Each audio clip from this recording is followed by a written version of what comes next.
So after having the point, first of all, actual performance or attempted performance के बाद the topic we are starting is the by whom a contract may be performed. Contract को exactly कौन कौन perform कर सकता है. हाँ, see what your section 40 is saying that आपका section 40 क्या कहता है देखो यहाँ पे. हाँ, if it appear from the nature of the case that it was the intention of the parties to any contract that any promise contained it should be performed by the promisor himself. अगर contract के term में ही लिखा है कि contract किसको perform करना है, promiser को ही करना है, then such a promise must be performed by the promisor only. तो वो प्रॉमिस किसको परफॉर्म करना पड़ेगा, प्रॉमिसर को ही परफॉर्म करना पड़ेगा. अदरवाइज अगर ऐसे कुछ नहीं है कि पर्सनल स्किल इन्वॉल्व नहीं है, कॉन्ट्रैक्ट के टर्म्स में नहीं लिखा ऐसे कुछ कि प्रॉमिसर को ही परफॉर्म करना है, तो फिर ना एजेंट कोई लीगल रिप्रेजेंटेटिव भी कॉन्ट्रैक्ट को परफॉर्म कर सकता है. In other cases the promisor और his representative may employ a competent person to perform it. हाँ, से फॉर एग्जांपल अभी देखो, समझो ना, मैं एग्जांपल फॉर्म में बता रही हूँ आपको कि मैं आपको आईपीसीसी का लॉ पढ़ा रही हूँ. हाँ, ऐसे मैंने आप लोगों को बताया हुआ है. अब आईपीसीसी का लॉ बहुत डेप्थ है. हाँ, एक अकेला इंसान इतना कवर समझो इन जनरल नहीं कर सकता है. हाँ, तो नॉर्मली इट इज एक्सपेक्टेड कि बाबा जो मेरे स्पेशलाइज लॉ सब्जेक्ट है वो मैं पढ़ा लूंगी और बाकी के जो लॉ सब्जेक्ट है ना उसको पढ़ाने के लिए मैं किसी न किसी को क्या कर दूंगी, वहां पे अपॉइंट कर दूंगी. हाँ, ये नेचुरल है क्योंकि दो दो तीन तीन लॉ अकेले इंसान को दो 400 500 पेजेस का मॉड्यूल पढ़ाना पॉसिबल नहीं है वहां पे. हाँ, तो आपको ध्यान में रहे नॉर्मल में. हाँ, ऐसा हो सकता है कि बाबा मैं पढ़ा दूं कुछ पार्ट और कुछ पार्ट कोई और पढ़ा दे, मैं उसको एम्प्लॉय करो ऑफकोर्स लॉ एक्सपर्ट को वहां पे. लेकिन समझो टर्म ऑफ कॉन्ट्रैक्ट में आपने लिखा है कि हमने आपका क्लास इसलिए ज्वाइन किया क्योंकि आप पढ़ाने वाले हो. हाँ, तो आपने वेरी क्लियर बताया कि हम 5 घंटे बैठने के लिए तैयार है, लेकिन अगर आप पढ़ाते हो तो ही हमें लॉ पढ़ना है, आप नहीं पढ़ाते हो तो हमें लॉ नहीं पढ़ना. हाँ, इसका मतलब टर्म्स ऑफ कॉन्ट्रैक्ट में क्या बोलो ध्यान आ रहा है, पर्सनल कॉन्फिडेंस आ रहा है. हाँ, तो यहाँ पे कंपलसरी किसको पढ़ाना पड़ेगा, बोलो मुझे ही पढ़ाना पड़ेगा. हाँ, लेकिन अगर ऐसे कुछ नहीं होता ना तो मेरी एक प्रॉपर ब्रांच है बड़ी सी, everything is not possible for me to take ना. सो अगर ऐसे कुछ personal confidence was not involve in the contract और आपको ही परफॉर्म करना है, ऐसे कुछ इन्वॉल्व नहीं था ना, तो सिंपल है, मैं कोई एजेंट, मेरा कोई authorised other person expert in this field can appointed and he can take your remaining subject of the law वहां पे. हाँ, तो अगर पर्सनल स्किल इन्वॉल्व नहीं है और प्रॉमिसर की डेथ हो जाती है तो वो कॉन्ट्रैक्ट कोई और भी परफॉर्म कर सकता है. जैसे मैंने आपको लोन के लिए बताया था ऑलरेडी अभी. हाँ, कि जब भी हम लोग बैंक से लोन लेते हैं ना, तो मैं अगर लोन ले रही हूँ और कल जाके लोन लेने के बाद 15 दिन बाद मेरी डेथ हो जाती है, हाँ, तो मेरे लीगल रिप्रेजेंटेटिव उस लोन के लिए क्या हो जाते हैं, बोलो लायबल हो जाते. गेटिंग द पॉइंट, मेरे लीगल रिप्रेजेंटेटिव लोन के लिए क्या हो जाएंगे, लायबल वहां पे हो जाएंगे. हाँ, क्योंकि यहाँ पे कोई पर्सनल स्किल का कॉन्ट्रैक्ट नहीं है. हाँ, लेकिन मैं आपको पढ़ा रही हूँ, ध्यान आ रहा है, ये पर्सनल स्किल का कॉन्ट्रैक्ट है. राइट. हाँ, मैं ही पढ़ा सकती हूँ. हाँ, अब मेरे घर में किसी को पढ़ाने से कोई दूर दूर तक कनेक्शन नहीं है. हाँ, और मुझे अगर कल जाके कुछ हो जाता है तो मैं अगर परफॉर्म लाइक मेरी डेथ ही हो गई है तो कॉन्ट्रैक्ट ऑटोमेटिकली क्या हो जाएगा पता है, डिस्चार्ज हो जाएगा. क्यों डिस्चार्ज हो जाएगा, क्योंकि पर्सनल स्किल का कॉन्ट्रैक्ट है ना ये. अगर मैं ही नहीं हूँ तो पढ़ाएगा कौन आपको अभी यहाँ पे. हाँ, तो be clear with the point कि अगर कोई कॉन्ट्रैक्ट में से पर्सनल स्किल इन्वॉल्व है ना, ऑथर है, म्यूजिशियन है, टीचर है, हाँ, तो वहां पे पर्सनल स्किल का इशू है, वहां पे पेंटर है, तो उसकी डेथ हो जाती है तो कॉन्ट्रैक्ट ऑटोमेटिकली क्या होना है, वहां पे डिस्चार्ज होना है. तो वापस एक बार बताती हूँ आपको, सेक्शन 40 जो है वो सेक्शन 40 क्या बता रहा है ध्यान में आपको, अगर कॉन्ट्रैक्ट में लिखा है कि performance should be made by the promiser himself, हाँ, then promise must be performed by promisor, otherwise agent may be appointed or his legal representative in case of his death may perform that particular contract. हाँ, module example क्या है देखो इसके लिए दिया हुआ, A promises to pay sum of money to the B. Now A may perform this promise, खुद भी perform कर सकता है either by personally paying the money to the B और even ना वो पैसे C के थ्रू भी भेज दे सकता है, वहाँ पे एजेंट अपॉइंट कर सकता है, right, by causing it to be paid to the B by another person. हाँ, तो इसका मतलब पहला पार्ट ध्यान में आ गया, पर्सनल कॉन्फिडेंस कुछ नहीं है ना, तो कॉन्ट्रैक्ट ए भी परफॉर्म कर सकता है या बी के पास पैसे सी के थ्रू भी भिजवा सकता है। तो सी कौन होगा बोलो, एक टाइप ऑफ एजेंट, वो पैसे पहुंचाने के लिए अपॉइंट किया हुआ। या फिर अगर इसी एग्जाम्पल में ए की डेथ ही हो जाती है तो ध्यान में एक रिप्रेजेंटेटिव लायबल हो जाएंगे वहां पे। हाँ, किस चीज के लिए, वो पैसे पे करने के लिए। हाँ, मस्ट परफॉर्म द सेम, या एक लीगल रिप्रेजेंटेटिव फिर किसी एजेंट को अपॉइंट कर सकता है। हाँ, लेकिन दूसरे एग्जांपल में देखो, आप पेंटिंग है। हाँ, A promises to paint a picture for the B and this must be perform by promiser himself. हाँ, अगर मैंने उस पेंटर के पेंटिंग पे फिदा होकर उसको बोला कि आपको पिक्चर पेंट करना है, तो फिर आपको ध्यान में उसी को पिक्चर क्या करना पड़ेगा, पेंट करना पड़ेगा वहां पे। हाँ, कोई और वो कर नहीं सकता है। सो हियर ए क्या हो जाएगा बोलो, बाउंड हो जाएगा उस पिक्चर को पेंट करने के लिए, क्योंकि उसने वहां पे प्रॉमिस किया और ये पर्सनल स्किल का कॉन्ट्रैक्ट है। हाँ, सो इन ऑल अगर हम लोग ऊपर का सेक्शन 40 स्टडी करते हैं या रीड करते हैं, तो बाय होम कॉन्ट्रैक्ट में भी परफॉर्म, इसका हमें आंसर क्या क्या मिल जाता है, देखो 5 पॉइंट आ जाता है फिर। हाँ, नंबर 1 पॉइंट क्या जाता है, देखो कौन परफॉर्म कर सकता है, प्रॉमिसर हिमसेल्फ परफॉर्म कर सकता है। हाँ, जो हमने अभी अभी देखा, अगर पर्सनल स्किल इन्वॉल्व है या कॉन्फिडेंस इन्वॉल्व है, हाँ, तो वहां पे किसको कॉन्ट्रैक्ट परफॉर्म करना पड़ेगा, प्रॉमिसर को खुद को ही परफॉर्म करना पड़ेगा। हाँ, if there is something in the contract to show that it was the intention of the parties that the promise should be performed by the promisor himself, हाँ, such a promise must be performed by promisor। ऐसा promise compulsory किसको perform करना पड़ेगा बोलो, promisor को ही।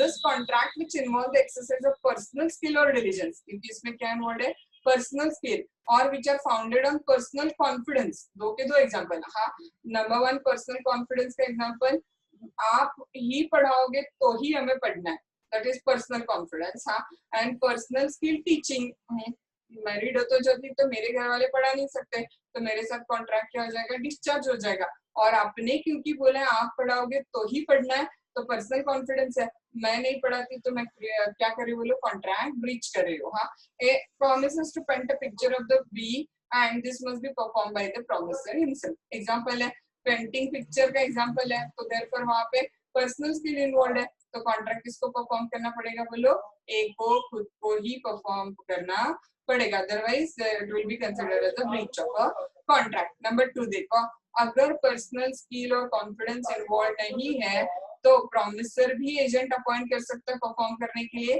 या promiser की death हो गई तो उसका लीगल रिप्रेजेंटेटिव भी किसी एजेंट को अपॉइंट कर सकता है। हाँ, where personal consideration is not the foundation of the contract, हाँ, the promisor or his representative may employ a competent person to perform it। कब एजेंट अपॉइंट कर सकते हो बोलो, पर्सनल कंसिडरेशन कॉन्ट्रैक्ट का बेस नहीं है तो हम किसको अपॉइंट कर सकते हैं, एजेंट को अपॉइंट कर सकते हैं वहां पे। हाँ, नाउ नेक्स्ट पॉइंट क्या है देखो, लीगल रिप्रेजेंटेटिव।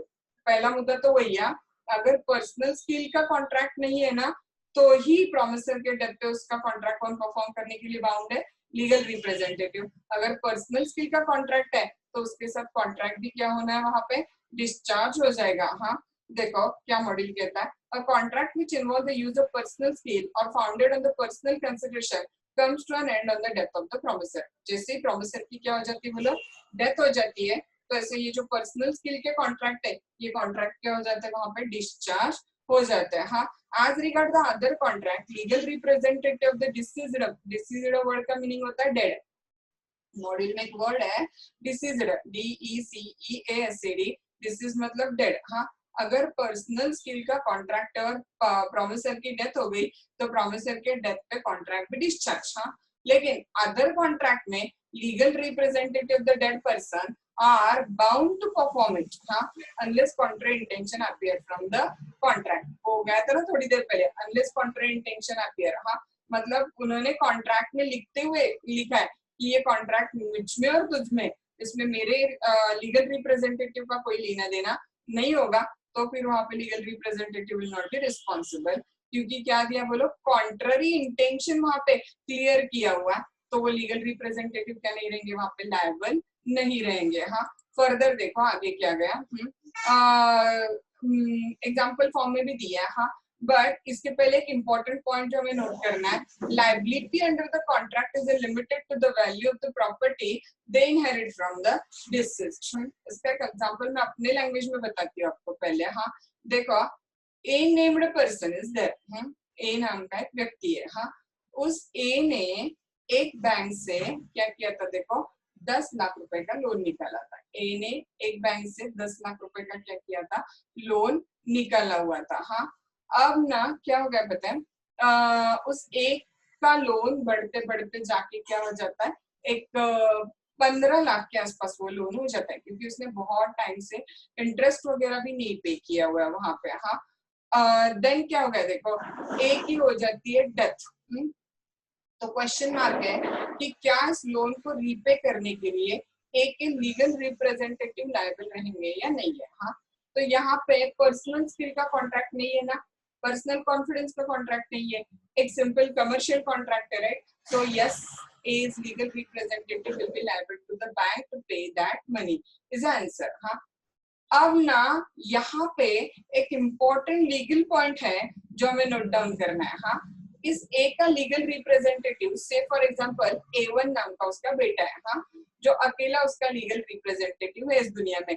तो वो A1 लायबल होगा किस चीज के लिए, बोलो बैंक का लोन पे करने के लिए, जो 10 lakh rupees principal amount plus interest करके करके करके कितना हो गया, 15 लाख रुपए का लोन वहां पे हो गया है, ठीक है।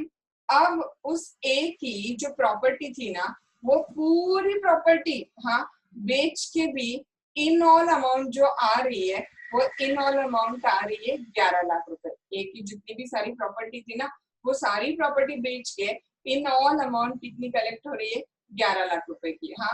तो क्वेश्चन मार्क यहाँ पे ऐसा आ रहा है, न्यू क्वेश्चन अराइज होता है कि क्या, हाँ, यहाँ पे A1 11 लाख रुपए के लिए लायबल होगा ओनली, या 15 का 15 पूरा लाख रुपए का लोन जो बैंक का ड्यू है वो देने के लिए वो लायबल होगा, हाँ। इसका आंसर क्या आता है पता है आपको, इसका आंसर यहाँ पे ऐसा आ जाता है कि A1 is liable to pay rupees 11 lakh only, हाँ, he is not liable to pay the entire amount of 15 lakh। और यहाँ पे फिर लॉ आता है, लॉ क्या कहता है, देखो जब कभी लीगल रिप्रेजेंटेटिव पे रिस्पॉन्सिबिलिटी आती है ना, तो वो लीगल रिप्रेजेंटेटिव की रिस्पॉन्सिबिलिटी कितनी होगी पता है आपको, हाँ, to the amount of the property he inherited from the deceased. Law का हेडिंग ध्यान में आ गया, to the amount of the property he inherited from the deceased, हाँ। डिसीज्ड मृत व्यक्ति, डेड व्यक्ति, डेड कौन है यहाँ पे, ए से उसने प्रॉपर्टी कितनी इनहेरिट की है, बोलो सारी मिला के 11 लाख रुपए की, सिंपल है। तो A1 की रिस्पॉन्सिबिलिटी भी कितने रुपए के लिए होगी, 11 लाख। बैंक मैक्सिमम कितनी अमाउंट A1 से रिकवर कर सकती है, 11 lakh rupees amount can be recovered by the bank from the A1। आ रहा है ध्यान में आपको वहां पे, हाँ। तो पॉइंट नंबर 2 पूरा ध्यान में आ गया आपको, हाँ। एजेंट, पॉइंट नंबर 3 भी पूरा ध्यान में आ गया। Legal representative is the point number 3 यहाँ पे, हाँ। देन नेक्स्ट वन देखो क्या गया आगे, third person is the next point which we are going to see, third person, हाँ। इसका मतलब ना यहाँ पे what they want to say is that one, I will give an example then we will read into the module about the third person, ठीक है। देखो क्या हो गया, चिराग ने एक 50,000 रुपए का लोन लिया था अंजलि से। चिराग ने 50,000 रुपए का लोन किससे लिया था, अंजलि से। इसका मतलब कॉन्ट्रैक्ट किसके बीच में, बोलो चिराग और अंजलि के बीच में, ठीक है, हाँ। तो आपको वो प्रिविटी ऑफ कॉन्ट्रैक्ट का रूल याद है, अगर कॉन्ट्रैक्ट चिराग और अंजलि के बीच में है तो उसको कोई तीसरा पर्सन एनफोर्स कर सकता है क्या वहां पे, नहीं। या तीसरा पर्सन लायबल भी हो सकता है कि नहीं। चिराग अगर अंजलि ब्रीच करते तो एक्शन ले सकता है, और अगर चिराग ब्रीच करते तो अंजलि एक्शन ले सकता है, that's it. So contract is between two person, they have to enforce that particular contract, हाँ। लेकिन देखो क्या हो गया, अब ना किसी वजह से चिराग पैसे नहीं पे आउट कर पा रहे, इसके वहां पे अंजलि के, हाँ। तो ना चिराग का एक फ्रेंड से, फॉर एग्जाम्पल कुछ भी नाम ले लो, प्रतीक नाम का एक चिराग का फ्रेंड है, हाँ। तो उसको लगा समझो कि मैं चिराग के ऑन बिहाफ पे पैसे क्या कर दूं, पे आउट कर दूं, हाँ। तो वो जो प्रतीक है ना, वो प्रतीक क्या करता है, वो अंजलि को प्रॉमिस करता है, हाँ, कि मैं क्या करूंगा, चिराग के जो पैसे है ना, वो चिराग के पैसे मैं यहाँ पे आउट कर दूंगा। ऐसे प्रॉमिस किसने किया वहां पे, अंजलि सॉरी चिराग के फ्रेंड ने, प्रतीक ने वहां पे क्या किया, प्रॉमिस किया, हाँ। अब ये जो लोन चिराग ने लिया था अंजलि से, हाँ, मुझे याद नहीं कितनी अमाउंट बताई थी, 50,000 ले लेता है, हाँ। चिराग ने जो 50,000 रुपए का लोन अंजलि से लिया हुआ है, हाँ, वो लोन में से एक 30,000 रुपए प्रतीक अंजलि को दे रहे हैं, ध्यान में आ रहा है, मतलब परफॉर्मेंस कौन कर रहा है, ध्यान में आ रहा है आपको, a stranger is doing the performance, क्योंकि कॉन्ट्रैक्ट किसमें था, चिराग और अंजलि के बीच में, और यहाँ पे परफॉर्मेंस कौन कर रहा है, प्रतीक कर रहा है। इसका मतलब प्रतीक क्या कौन है, यहाँ पे स्ट्रेंजर है ना, तो परफॉर्मेंस किसके थ्रू हो रहा है, थर्ड पर्सन के थ्रू हो रहा है। Now it is up to the Anjali, हाँ, either to accept that 30,000 rupees from the Pratik, or to say that no, I'm not made a contract with you, so I will not take the money from you. This is also an option which is available to the Anjali. Anjali के पास ये भी option था कि वो बोल सकते थे कि नहीं बाबा मैं आपसे ये पैसे नहीं लूंगी क्योंकि मैंने कॉन्ट्रैक्ट से किया हुआ चिराग से, हाँ, बट अंजलि ऐसे कुछ नहीं बोलते। याद रखो अंजलि को कंपल्सन नहीं है प्रतीक से पैसे लेने के लिए, अंजलि को ऑप्शन है, she can take the money from Chirag's friend Pratik, or she can say that no, you are stranger to contract, I will not take the performance from you, huh? But Anjali didn't take any opposite reaction and she take the money from Pratik. Pratik से उन्होंने वो 30,000 रुपए लिए। तो अब देखो law क्या कहता है, जैसे ही अंजलि ने वो प्रतीक से 30,000 रुपए लिए ना, इसका मतलब अंजलि ने उस चीज को रेटिफाई कर दिया, स्वीकार लिया कि ठीक है ना, वो लोन मुझे किसने दिया हुआ, चिराग के फ्रेंड प्रतीक ने पे किया, I am ready to accept that particular thing, हाँ। तो क्या ये प्रतीक का परफॉर्मेंस वैलिड है, तो लॉ कहता है कि यस प्रतीक का परफॉर्मेंस वैलिड है, क्योंकि उसको किसने स्वीकारा, प्रॉमिसी ने उसको स्वीकारा हुआ है, हाँ। अब समझो Anjali want to file the suit for recovering her money, क्योंकि 50 में से पैसे कितने हैं उनको, 30,000 ही आए ना, 20,000 अभी बाकी है। तो अंजलि क्या करते हैं बताए, ट्रिक यूज कर रहे हैं, हाँ, stranger to contract is not allowed ना, उस रूल की मदद लेके चिराग पे 50,000 रुपए रिकवर करने के लिए सूट कौन फाइल कर रहा है, अंजलि फाइल कर रहा है, 50,000 रुपए रिकवर करने के लिए सूट कौन फाइल कर रहा है, अंजलि फाइल कर रहे हैं, हाँ। तो क्या अंजलि ऐसे सूट फाइल कर सकते हैं, losses no, she has accepted the performance from Pratik, huh? So she has ratified that performance by third party, third person, huh? So maximum amount for which Chirag, on Chirag, Anjali can take a action is rupees 20,000. Anjali चिराग पे suit file कर सकते हैं, लेकिन कितने रुपए के लिए file कर सकते हैं बोलो, only 20,000, which is the remaining amount of that particular contract, उतने के लिए वो सूट फाइल ही कर सकते हैं, हाँ। So that was section 41, जिसमें हमने किसके बारे में डिस्कस किया बोलो, we have discussed about the performance by third person, हाँ।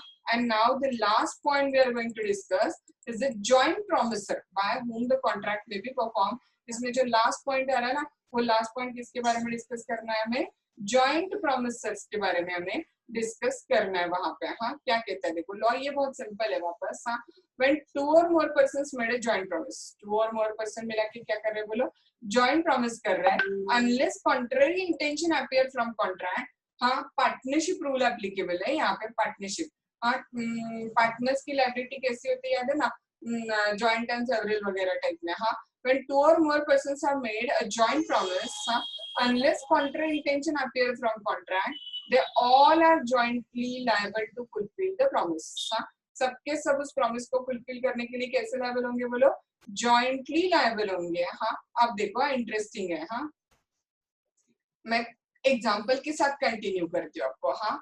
एक फर्म में, हाँ, या फिर कहीं पे भी ले लो, एक 3 फ्रेंड्स थे PQR, और उन 3 फ्रेंड्स ने मिला के क्या किया था देखो, एक T नाम के पर्सन से, हाँ, एक 10 लाख रुपए का लोन लिया था, हाँ। तो एज ए जनरल रूल बताओ क्या होगा, PQR, हाँ, are jointly responsible to pay that ₹10 lakh to the T, okay। अब क्या हो गया देखो, उस P की डेथ हो जाती है, हाँ। तो लॉ क्या कहता है, P का लीगल रिप्रेजेंटेटिव और Q और R मिला के वो 10 लाख रुपए T को देने के लिए लायबल है। What the point? If one dies, हाँ, the legal representative of that one and remaining, हाँ, joint promisor will be jointly responsible for the payment of a money. Now P की भी डेथ हो गई और Q की भी डेथ हो गई, तो P का लीगल रिप्रेजेंटेटिव, Q का लीगल रिप्रेजेंटेटिव और R, हाँ, मिला के उस लोन को पे करने के लिए लायबल हो जाएंगे। And now finally law says, हाँ, कि अगर सबकी डेथ हो जाती है, इफ, हाँ, all of them dies, then P का रिप्रेजेंटेटिव, Q का रिप्रेजेंटेटिव और R का representative, that is legal representative, all of them must fulfill the promise jointly. तीनों के लीगल रिप्रेजेंटेटिव को क्या करना पड़ेगा बोलो, जॉइंटली वो प्रॉमिस फुलफिल करना पड़ेगा वहां पे। हाँ, सो वापस एक बार रिविजन फॉर्म में देख लेते हैं इस पर्टिकुलर पॉइंट को। By whom the contract may be performed. हाँ, 3 section basically deal section 40, 41 and 42. As per section 40 क्या क्या डिस्कस किया हमने? नॉर्मल सर्कमस्टेंसेस में अगर पर्सनल कॉन्फिडेंस और पर्सनल स्किल इन्वॉल्व है तो कॉन्ट्रैक्ट किसको परफॉर्म करना पड़ेगा? बोलो प्रोमिसर हिमसेल्फ। हाँ, नंबर 2, अगर पर्सनल स्किल कॉन्फिडेंस इन्वॉल्व नहीं है, हाँ, तो फिर प्रोमिसर खुद एजेंट अपॉइंट कर सकता है, या फिर प्रोमिसर की डेथ हुई है तो उसका लीगल रिप्रेजेंटेटिव किसी एजेंट को अपॉइंट कर सकता है। हाँ, देन अगर पर्सनल स्किल का कॉन्ट्रैक्ट नहीं है और प्रोमिसर की डेथ होती है, हाँ, कमर्शियल कॉन्ट्रैक्ट और प्रोमिसर की डेथ होती है, तो प्रोमिसर की जगह उसका जो लीगल रिप्रेजेंटेटिव होगा वो कॉन्ट्रैक्ट परफॉर्म करने के लिए लायबल रहेगा वहां पे। हाँ, लेकिन यहाँ पे एक इम्पोर्टेंट पॉइंट क्या है, देखो, प्रोमिसर की लीगल रिप्रेजेंटेटिव की लायबिलिटी उतनी ही होगी, हाँ, कितनी बोलो, जितनी प्रॉपर्टी वो डिसीज्ड प्रोमिसर से इनहेरिट करता है, जितनी प्रॉपर्टी उसको अपने प्रोमिसर से आती है उतनी ही उसकी क्या होगी बोलो, लायबिलिटी होगी। देन फोर्थ पॉइंट क्या डिस्कस किया हमने? Normally parties to contract only perform the respective part, हाँ, but suppose sometime it happen कि third party stranger offers to perform the part of the promiser. हाँ, promise you have option, he can say no, you are a stranger, you are not allowed to perform this part, but if promisee accepts the performance from stranger, then afterward he cannot deny the performance which is made by the stranger, and that will be binding on the promisee also। हाँ, and then last point हमने जो discuss किया वो last point किस चीज का था बोलो? जॉइंट प्रोमिसर के बारे में हमने डिस्कस किया। हाँ, वो लास्ट पॉइंट जो है जॉइंट प्रोमिसर का वो हमारा अभी डिस्कस करना बाकी है।